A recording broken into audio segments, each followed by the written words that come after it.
of the SDPs, Safe Delivery People, yes, we see a 10% attrition. That is the key challenge for us, to retain those people. And to retain those people,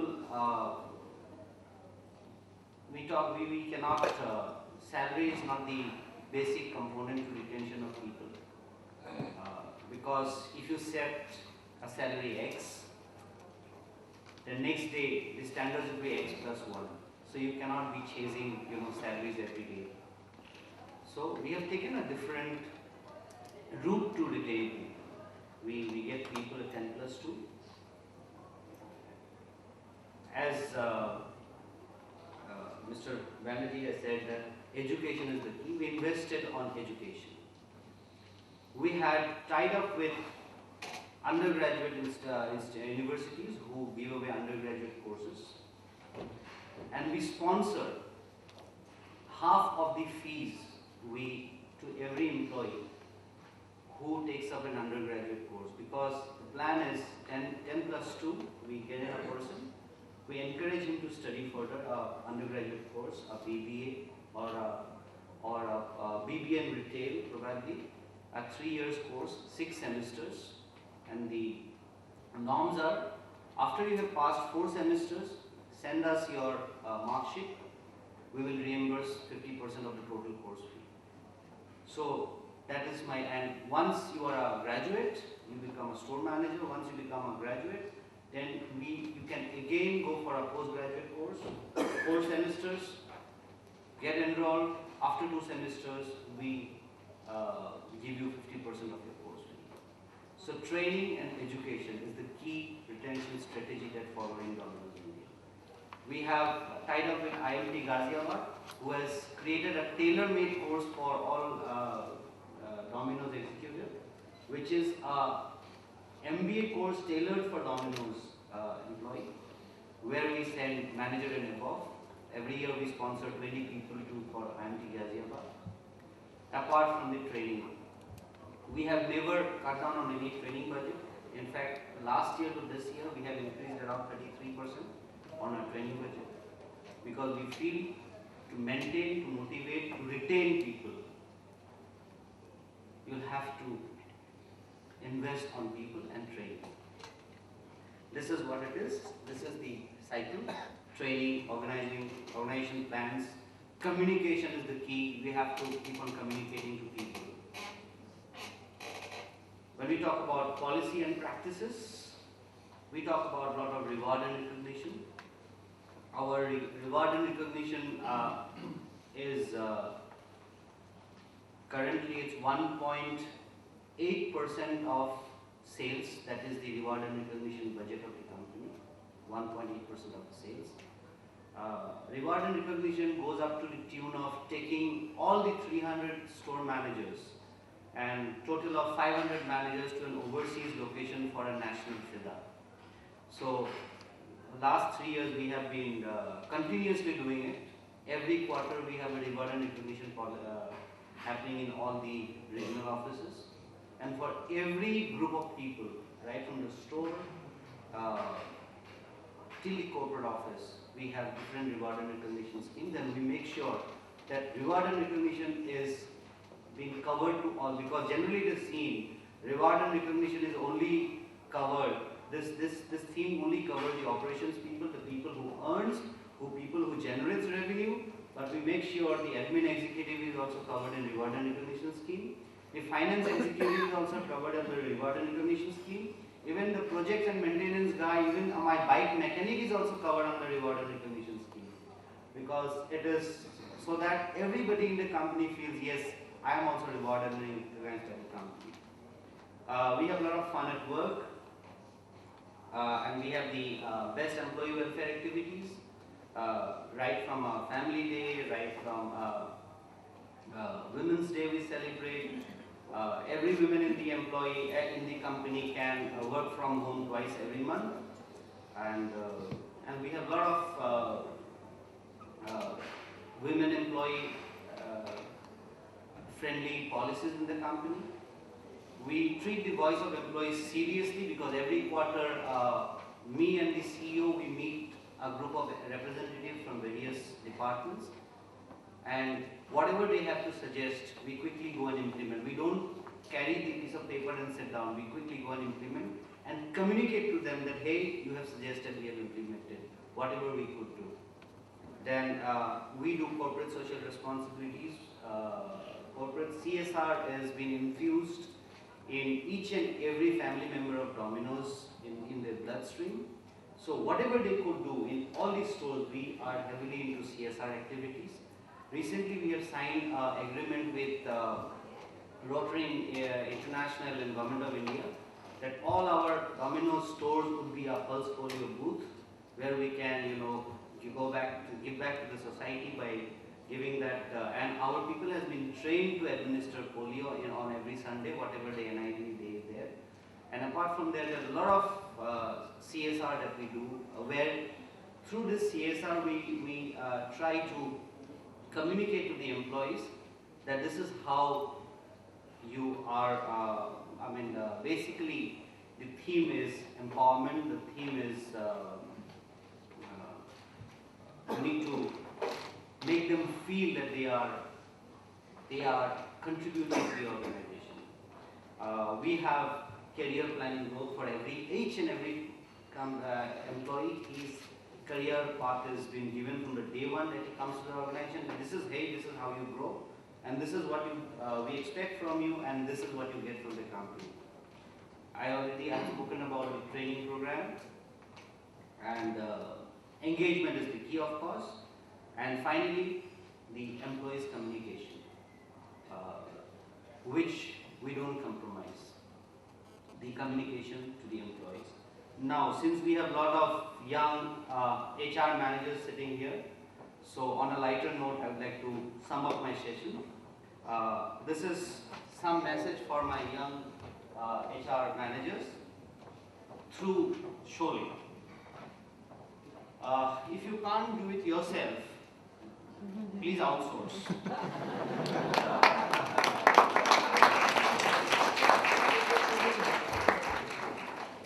Teamwork is the key for everyone. Baseless claims may land you into trouble. Every project there should be an evaluation. Please do a project evaluation before you start any project. Self-delusion can be killer at times because you will be handling people, employees. Effective communication is a must. Don't believe in grapevines because during the career, because there are a lot of young aspiring HR people, students, so I thought let me share this. Don't believe in any grapevines. Always respect your workforce.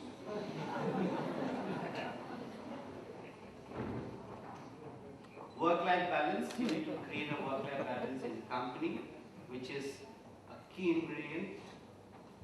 If you may pay hundreds of dollars to or millions of dollars to your employees, but if he is not able to spend time with his family, if he is not able to spend that money, so that all money goes to drain. So you have to create a work-life balance. To sell, because you need to sell an HR person, be diplomatic, but please don't be political. Go to the extreme to help people or your internal customers. Visionary foresees the opportunity to grow and be successful. So be a visionary, always. Quality control is must. So meet the opportunity half the way. When you are playing with the big boys, stay alert. All work and no play. It's not only in fun and work in the organization. Your ravines will be a dull place. Don't leave your half-baked jobs. Do it properly. And never show all your cards. Be the winner for life. Thank you so much.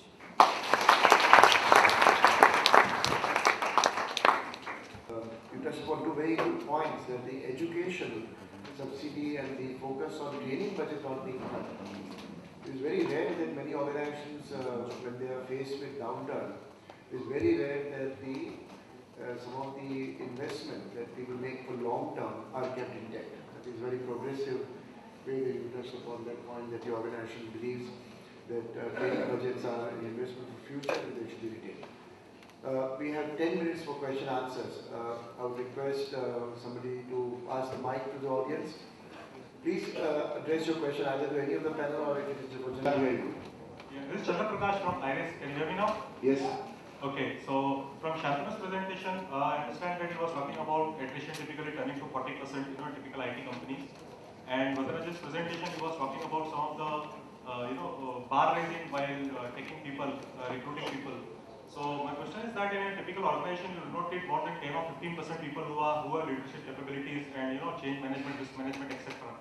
So if you raise the bar and you ask only good people and really who can pass the litmus test, then probably you may not have that kind of work for them. So are you not doing injustice to him and then seeing the attrition?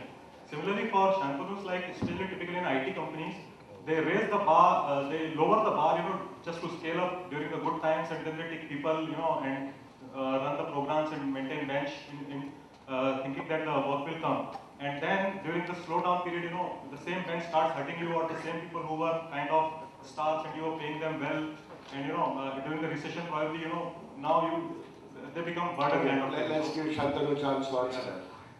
We remember that we are servicing a customer who's not here. We are servicing a customer who's overseas and whose expectations are much higher, especially because the customer is outsourced to someone else. So just take an example, between you maintaining your own house or having a servant to maintain your own house. Even if there's cobwebs in the house, you don't care because you say, I do it in the weekend. But if a servant is there, the servant better cleans it up every day. So you will ensure that the quality of the person who you are hiring to service such an expectation from a customer is of high standards.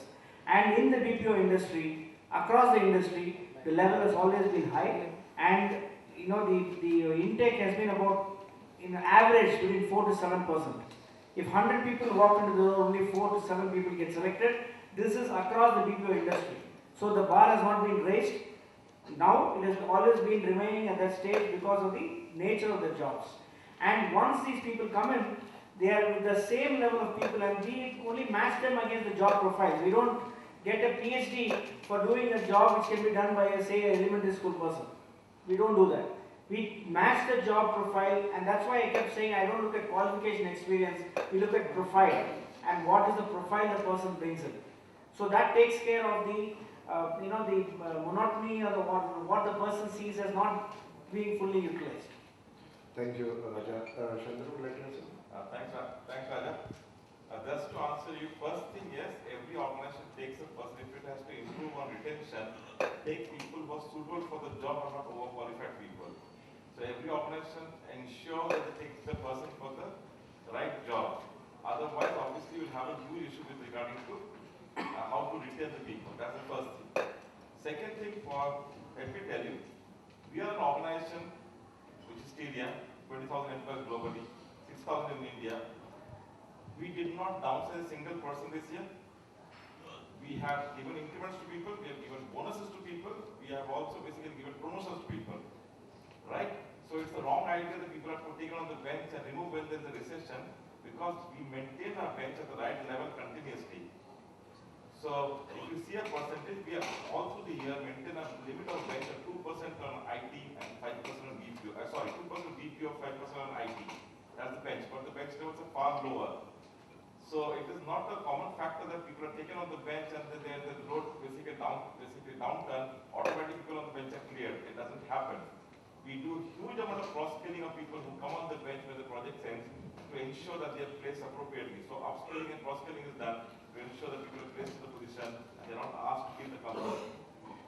Thank you, Chandra. The 2% is a very healthy bench. Yes, sir. I'm from Indian Army. Will you go for the people or will you go for the organization? When I say people, means Silpasi, Narayan Murthy and Infosys Connect. So if that is the case, what should be the investment? Investment in people leading to building of organization, or investment into organization nurturing people? Can I have the comments? It's definitely the investment in nurturing people. Definitely that is what we are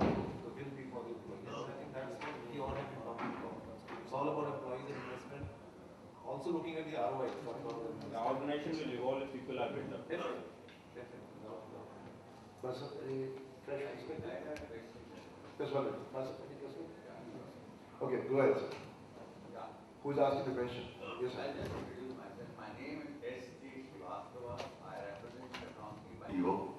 I have got a division where I have got not exactly a BPO, but around 60, 70 boys and girls put together in one of my divisions, EMR. Alright, anti-radiation products, we deal in that. Plus another division, low-cost housing, where we have another set of people. Now because of the high-end lifestyle, see, we don't have any qualification bar there. The qualification is, person should speak very good, should be, these are all outbound calls. They need to take outbound, they need to make outbound calls. The compensations are very high. Maybe not a graduate, but 35, 40,000. Okay, can you restrict yourself to questions? Yeah, so what I'm asking is because of the high-end lifestyle, we are having a problem